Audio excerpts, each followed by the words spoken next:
on the yoke, isn't it? And then the delayed thing as well, just a rough That's Tommy. Isn't it? Oh, that's Tommy. That's Tommy. God. What's a spice burger? Oh, let's not go through this. Even this came up last night again. We're not talking about. I didn't realise if it came up last night. Let's not have this conversation. No, I got mentioned last night because it came up before that. Anyway, Are you serious? Yeah, I've never heard of a spice burger. Never heard of. Never heard of a spice burger. Oh, yeah. come on. Yeah, seriously, it's a generation thing. But it's a culty thing as well, mostly. It can't be, because I was. That's what I'm saying. That's why I mentioned it. I was spice burger once a week. Yeah, but you're a townie. It's culty, not just generational. See from the country. They've got spice burgers all over the country. Never. Are you saying it's a Dublin thing? The spice burger is a Dublin thing? Maybe. I've never run into a spice burger. All right. But the inside of your mouth doesn't want to run into a spice burger. I'll tell you that. Fair now. There's only one winner there. Or your belly. Now it's going to be running out if I know that. About 20 minutes later. I'm going to start with the Irish Independent this morning. So Schmidt fully loaded for Oz Tour. This is the World Cup squad. It isn't actually the World Cup squad, but Rory O'Connor's making the point that if there was a World Cup in the morning, this is the squad that would be going. Tadhg Byrne and Ross Byrne are the only uncapped players in it. Venue blow for Rossies if they reach Connacht final. That's a Martin Brahney story saying that if Roscommon end up playing Galway, the chances if they and Galway qualify for it, it means that the game won't be Hyde Park because of capacity and safety related issues. And then Maurizio Sarri has moved to the front of the queue to replace Antonio Conte at Chelsea after he left Napoli. Great name. Quick roundabout. It's like, yeah, generally speaking, that's why. Yeah. Napoli manager comes off. Yeah, Ancelotti comes in. Yeah, time is a flat circle. Chelsea job. And so, odd man out there is Antonio Conte, left to spend his 9 million quid and do nothing. Yeah, he won't be happy. His missus won't be happy having him back in the house for a year. Will she? That ain't going to last too long. 9 million quid though. I mean, like, surely there's a bit of bartering that can go on. It was like, here, listen, I know I'm going to be around a bit of a pain in the hole, but I've got 9 million quid. Yeah, that's very, very, very cynical. After tax, even after tax, it's 4.5. I bet he remembers his wife's wedding anniversary. I bet he does. He does, yeah. Twice. Not that foolish. Twice in one day. And then a brilliant headline on the Frano piece this morning in the Irish Independent. Munster move would bring a premature end to Carbery career. And then he quotes Siegfried Sassoon, one of my favourite poems. If I were fierce and bald and short of breath, I'd live with scarlet majors on the base and speed glum heroes up the line to death. You'd see me with my puffy, petulant face, guzzling and gulping in the best hotel, reading the roll of honour. Poor young chap, I'd say. I used to know his father well. Yes, we've lost heavily in this last scrap. And when the war is done and youth stone dead, I'd toddle safely home and die in bed. Siegfried Sassoon. It's like he's painting the IRFU as the sergeant majors back at base, pushing their young men out to die. Like, it's a pretty interesting metaphor. Munster play a brand of rugby which Joey Carbery would not be suited to because, well, let's face it, he's a finesse, skillful number 10, and they need someone who's going to kick the ball into the corners. That's Frano's argument this morning. And Joey Carbery could pick up a more kind of rudimentary style of rugby. Why would you change his style of play? And he's like clearly potentially one of the greatest. What's wrong with having a number of different styles of play in your locker? What happens when Joe Schmidt... anybody can kick the ball to the corners. Well, what happens when Joe Schmidt leaves the Ireland job and Ireland are playing a brand of rugby like they're playing currently, and there's a change? Like, how do you become more versatile? I mean, there's nothing wrong with a bit of versatility. There's nothing wrong with showing him different systems. Like, I don't see the huge issue with that. It's like the same point I make when I see absolutely nothing wrong with putting Joey Carbery in the back foot for a year or two, given what an unbelievable time he's having at Leinster, which is no bad thing. Success breeds success, but anyway, it's the old Joey Carbery chestnut now, which has become almost the saipan when it comes to talking points of our generation. It's certainly when it comes to rugby. So I'm sick of talking about him, but how good is he? I haven't seen enough. He's pretty good. Yeah, he's pretty good. Needs some game time, unfortunately. Is he going to get that at Leinster? Yeah, I think he will get game time at Leinster. It'll be split between fullback and out half. So he'll play. He was injured this year, so didn't get to play. And so everybody goes, "Oh, he's never going to get to play," but actually he was injured, and that's why he didn't play, as opposed to not being picked. So I suppose with a couple of some of the young fella himself, we'll get to that stage where he'll be desperate to play and play regularly and play a more integral role in the team. Would that mean he might look at other options potentially Munster because of that? Or yeah, just in general, not even in this case. If you were a young footballer, or even a manager looking after a young footballer, and somebody was telling you can't send him to that club because that club are always going to be on the back foot, his confidence will be shattered because they're going to be constantly losing that. Do you buy into that, or do you feel the things you could learn from being in a negative situation outweighs that? Well, I think you learn an awful lot, probably the most, from playing week to week and experiencing that yourself, whether it's on a rugby pitch or a football pitch. But your environment is important, and I think Leinster at the moment clearly a winning machine, and it's not easy to step away from that, whether it's a rugby or a football in context. Even if you're only playing a reasonably small part at the moment, that kind of winning environment and the kind of environment which they have around the squad, I think that's, that can be almost a fix. It's very difficult to step away from that, but there will come a point, I'd imagine, when the lad will need to play, he'll need to hone the skills, he'll need to taste the kind of action week in, week out. So yeah, I think even footballers will tell you that being at the best clubs, being a squad player in one of the big clubs is great. You're kind of winning trophies as such, and media spotlight, the whole thing, the professional nature, the setup is absolutely fantastic. But it comes a point where you think, look, I want to play. I need to play now. I'm in my prime. I need to play. If that means taking a sideways step, or I wouldn't say it's a backward step, joining Munster, a different style of play is an interesting one. I hear what you're saying there. From Munster's perspective, getting somebody in with a different set of skills, can they integrate him into their setup down there? Could he maybe change the dynamic down there a little bit because of his individual talent? He might have to modify his game to kind of play within the kind of Munster setup. I don't know enough, but or he would actually help them change and evolve into a different style of play, which might be more successful in the latter stages of competitions than the one they have at the moment. So it's great though. In the rugby thing as well, I've said it before, I don't know a huge amount. Obviously, I'm a big fan of the rugby over here club and obviously the national team, but the young talent we've got, and the names there continue being mentioned over the last 12, 18 months, you know what I mean?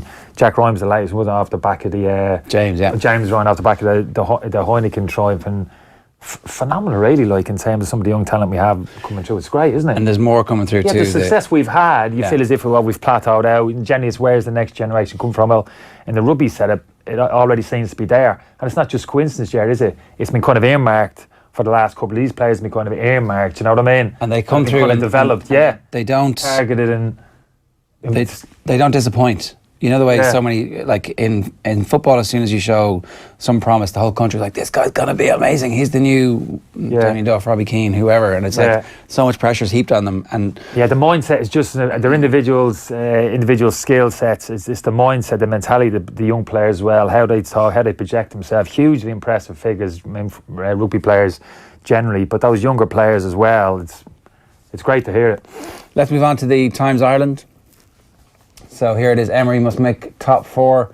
Ronaldo, I will be playing at 41. It's Cristiano Ronaldo wants to be the new Tom Brady, and no Russians in drug test areas. That's an exclusive they have there about the World Cup. Unai Emery got to make the top four. It's pretty obvious. Not this isn't really breaking news that Arsenal need to be in the top four next season. Their new manager. What's the criteria for doing a good job? Champions League qualification. It's pretty straightforward. Yeah, it will certainly help. I don't necessarily mean you think he's going to be out the door. I think they'll have to factor in he's got to do some close to major surgery there in the summer as well. I think that's one of the reasons potentially why he's been brought in. I put him in the same category as the likes of maybe Ancelotti, Allegri, Benitez, that type of manager, more experienced, kind of been around the block, particularly in Europe. So it hadn't surprised me they've gone for Emery, although he is reasonably young in managerial terms. But I think it's his ability he's got a good reputation, reading a few articles about him, people speaking about him in terms as good man-to-man manager, good coach on the training pitch. Really kind of shaking up the group, organisation ability, collectively working with the group, a lot of analysis off the pitch as well. So making kind of small and significant improvements collectively with the group and individually with players as well, mindset as well. And that's where Arsenal need, as you've just said there, Jerry, he's not coming into an Arsenal football club absolutely flying, winning machine, very little to change, just tweak a few things. They need some fundamental change there in terms of mindset and also personnel at the football club. So potentially that's why they've leaned towards him, maybe as opposed to maybe an Allegri or an Ancelotti, who's more of a, you know what I mean, more of a leadership figure, just to come in and continue what's been already at the football club. Needs to be a bit of a revolution there. Okay, so on to the Irish Times. Versatility Councillor Schmidt considers World Cup options. That's really Tyke Byrne and Ross Byrne, as I said, the only uncapped players. Gavin Cumsky's story there about how this is going to be a dry run for the World Cup, and then the football stories that they have is really about the Champions League final, just a couple of days away now. Jordan Henderson stressing the need for Liverpool to take the fight to Madrid. Yeah, I mean, if all those cliches are all going to be coming out here. we'll talk about this a bit more. I guess it is important that Liverpool are on the front foot and are playing their game, as opposed to we're going to sit back and try and wait for this game to bleed into stoppage time, extra time, penalties. Yeah, but you can't decide we're going to be on the front foot against Real Madrid, because you don't get that opportunity to make that decision at times, because they'll dictate the game to you. They're so good tactically in terms of controlling possession of the football. They will force you on the back foot, whatever that kind of means. That means a back foot. Instead, they're going to push you back towards the edge of your 18-yard box. Yeah, but it's not going to be through choice. They're going to actually force you back. They're that good. So you have to accept that. You got to soak it up, keep your concentration, and break from that low defensive block and hurt them on the counter-attack, which we know Liverpool can do. All right, the Examiner, the lead there is obviously, again, Unai Emery, the new Arsenal boss Emery, vows to transmit energy and emotion to the fans. He took a vow. Wow, he took a vow. Wow. Pinky promise. Religious significance even to it, attached to it. The Irish News, I've got a PDF here. It is Tyrone have some injury worries. Doubts over Brennan, Kavanagh and McCann. Bradley is a fresh injury worry there. And Kayla Mooney says down or stronger than last year. Well, hopefully they are. Maybe they'll beat Antrim this weekend. We'll see. And then finally, for now, the Racing Post. The lead story is Unai Emery is 9-2 to guide the Gunners to league glory. 9-2 to win the league. Very short odds. No way. Top four glory. Wouldn't spend anybody's money on that. Top four. No way. No way. 9-4 to win, to make the Champions League. Oh, exact. Thank you. 9-2. I'm not having either of those. No, not to win the league. I'm not even having No chance. At any point in his career. You got to get yourself into. at any point. At any in point in his his career. Arsenal career. 94 for Champions League. I'm not even having that. I don't think Arsenal will qualify for the Champions League next year. No, I don't. Obviously, a lot of business to be done. I'd reserve judgments till the end of the transfer window. But yeah, they're certainly playing catch up. Like Chelsea again, you imagine going to invest significantly. Who missed out as well. 25-1 to win the league. That's more like it. Makes it worse. That's more like Keep it. your money in your pocket. We'll move on to the Herald's. The back page leads with Wicklow, Dublin. Go for it, Wicklow, says McGee. That's the Dubs legend and former Garden County boss, Johnny McGee, saying that the underdogs should not park the bus and they should go for it, go on the front foot. That cliche once again. Even creeping into the GA, parking the bus, huh? There's also an exclusive here by Des Berry that Leinster have got a boost for their double bid on the fitness front. Johnny Sexton, Ian Asewa and Dan Levy are all said to be fit for Saturday's Pro 14 final against Scarlets, which kicks off at 6 o'clock. So about a 15-minute overlap with the Champions League there, unfortunately, Kenny. So hopefully Leinster has them out the gap. Shambles. We've spoken about it. It's a shambles. The playoff final is the main sporting event on Saturday, of course. Of course it is, yeah. Aston Villa. Yeah, like you have an opportunity on this platform, Ger, to give like a vocal plea to your fellow Aston Villa fans to tell them to get behind the side on Saturday. You're going allegiance to the claret and blue. Yeah. Wow, where's this? Is there a backstory here? My sister moved to Birmingham. We went over to see a game. Paul McGrath was playing. It was Big Paul. 91, I think. I'll accept that. They're playing Spurs, and David Platt scored a hat-trick, and Gary Lineker got subbed off because McGrath kicked him around the place and just killed him. I'm not having that. Paul kicked him. I mean, metaphorically. He brutalised him that day. Yeah, but Paul, it was never that way, wasn't it, in terms of physically intimidating people? It's just like a force of nature. Yeah. He probably killed people with kindness, that physical no, yeah. But strength. But yeah, don't get me wrong, but it was never kind of, right, I'm going to hurt this fella. No, it was never filthy, but when the ball was there, yeah, absolutely. He was killing you. Oh, it's fierce, yeah. The back page of the Mirror is going with Unai Emery as well. We'll be fearless is the headline here. Emery insists he can put Gunners back on top and even challenge Man City for the title next season. Confident words there from Unai Emery. Hollow. You've got... Hollow. You've got some bad news actually from a Waterford perspective when it comes to the hurling this weekend. Pádraig Mahoney and Lawson Gleeson are out for their first game of the round robin series. They of course played 4 weeks in a row, so they're going to need to get those guys fit very, very quickly if they've got any chance of winning Munster, you'd suspect. We've also got Al Trafford. United open up negotiations over £75 million Alderweireld transfer from Tottenham. Now that will be something if they forked out 75 mil. Oh my God, talk about getting your pants pulled down again after the Sanchez. 75 million, that lad's a top class player, but he's right at the pinnacle. He hasn't got too many years left in him. Alderweireld means 75 million. It's 29, yeah. It's huge money, albeit he's one of the best around. The back page of the Star is Slick Emery show. The new boss Unai is gunning for silverware. There's also this story from last night. Green Machine and Dubs rumbled by the Royals. Meads Dara Twain there celebrating after Mead beat Dublin in the Leinster Minor Football Championship 113 to 2-8. Some hope for those people. For the second year in a row, I've been told in my ear by Tommy there, a proud Mead man, of course. Clutching. Is that all he's got? On the back page. It's all resettled Dubs anyway. Yeah. Who've moved out to Ashburn. Basically, it's all the That's where the talent pool is coming from. Is that what you're saying, Jay? yeah. Or is it the inverse? Are Dublin stealing the Ashburn players? When They do Ashburn that. is They the do Meath? that a little bit if you're super good or if you're related to somebody who once played for the Dublin. Yeah, exactly. On the back page of The Sun, it's Nias goes or we do. Everton crisis as stars threaten to quit over dressing room split. It's an interesting one here. Tom Davies is, after telling a pal, as they say in The Sun, had enough of the shit now. It's making me feel down every day.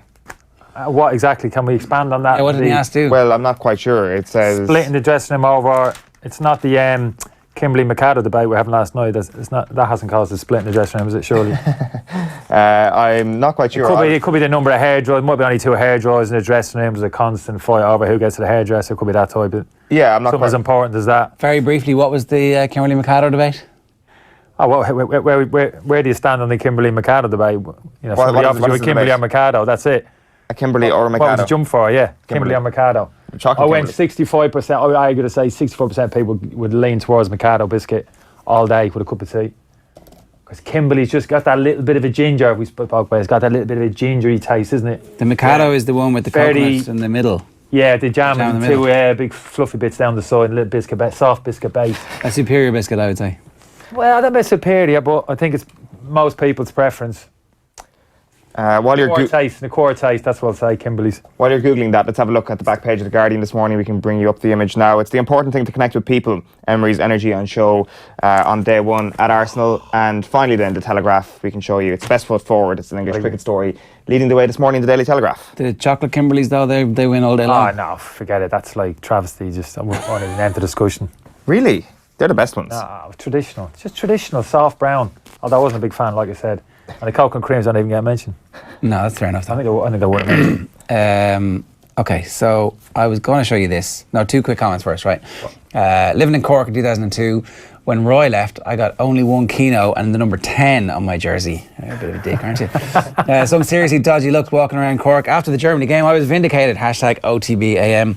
And then Sorka Boyle says, Spice burgers are absolutely disgusting. You can buy them now in supermarkets from the frozen section. Oh my God.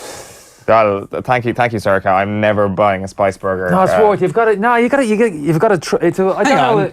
Are you that easily led that somebody texts in and goes, "Oh, they're terrible"? A burger from the frozen section is no burger at all. Well, forget about the frozen stage. Spice, but I don't know if it would have been a poor man's. It would have been your prime bit of. What's in it? Come on. What's in a spice burger? Explain to me what this thing is. Well, it was like secret, wasn't it? That's the thing about it. It's Secret, just wow. Spice. You're really selling it. Spice. You definitely knew there was spice when you took a bite of it. I know that. It's vegetarian. Finish it. I couldn't never finish one. It sounds like it's been Blow your mouth off. It's been imported on an old wooden ship from the West Indies or somewhere. Just all the spices in between 2 buns. But it could be a Caribbean connection there, definitely. Spice burger and jerk chicken combination. Yeah. Spice burger and jerk. Well, okay, I'm. You're not really selling it, but I'm up for trying one. I'm not trying to sell it. I've got to be honest.